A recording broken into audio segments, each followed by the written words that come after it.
Good morning, happy day, good afternoon, good evening, whenever you're hearing my voice or seeing my face.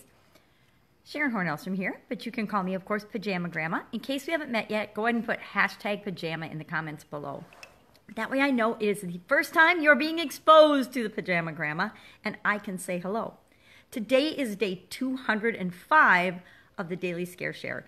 I am doing one thing a day that scares me or stretches my comfort zone from the book, Do One Thing a Day That Scares You. Got it at the cabin about 4 years ago. Did it for a little bit. And of course, like everything else and everyone else on the planet, I stopped doing it. Life got in the way. It wasn't a priority. And I just let it slip by the wayside. And this year, I found myself living in a bit of a rut at the beginning of this year. I'd been going through some life and business changes and kind of slipped into a routine of not doing very much, just kind of getting by, which is totally not like the Pajama Grandma.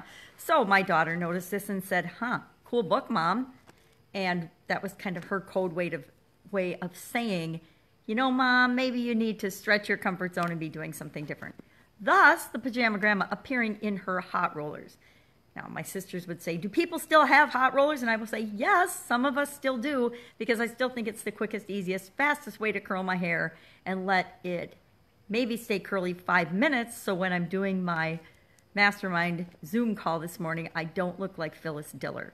Now, many of you probably don't know who Phyllis Diller is, but that's all right. She was a wonderful comedian with wild and crazy hair back when I was a little girl. And that was a long, long time ago.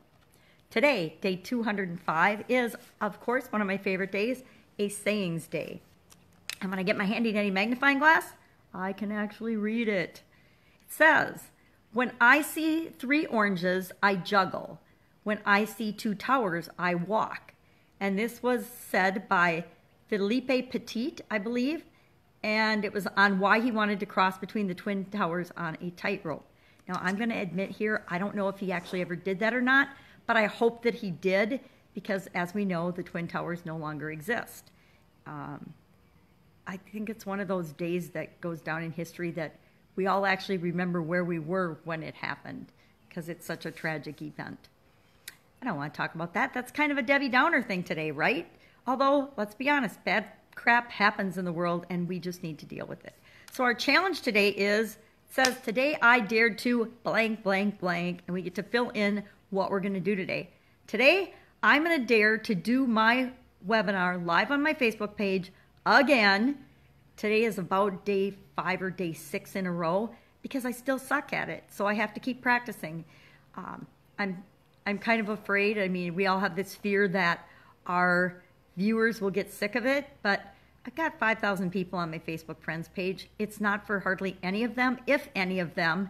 So I totally appreciate the like 40 to 50 people that have been watching it every time. And the people especially that are giving me feedback on it, because I know it needs so much improvement. It's like whenever we do a presentation or a talk or a speech or are teaching people something, we need that feedback so we can continually improve and get better. And I have already, I think I've shaved off 45 or 50 minutes from it already, because I tend to talk too much, and so it's gotten very long.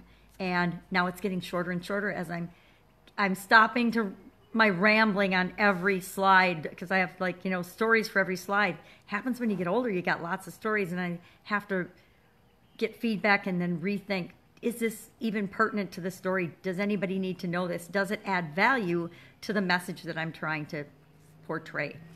And if not, I'm cutting it out, and I will just keep practicing till I feel comfortable with it. And if it burns out my Facebook page, that's okay, because they're not my ideal client anyway, right? They're my friends, but they're not my ideal client. I don't necessarily think friends and clients are the same thing. Clients are people I love and care about, and I'm trying to help with their business. My friends are my friends, and I appreciate everybody who's watching it and helping me with feedback. So that's what I'm going to dare to do again today, and I'm not going to be doing it in my hair rolls. I might dare to have my hair down to do it today.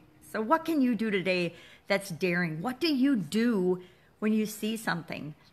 When you see something, what do you dare to do? And then what do you act on and actually do about it? That is our comfort zone stretching challenge for today. Go out, make it a fantastic day. And of course, I'll see you tomorrow. Bye.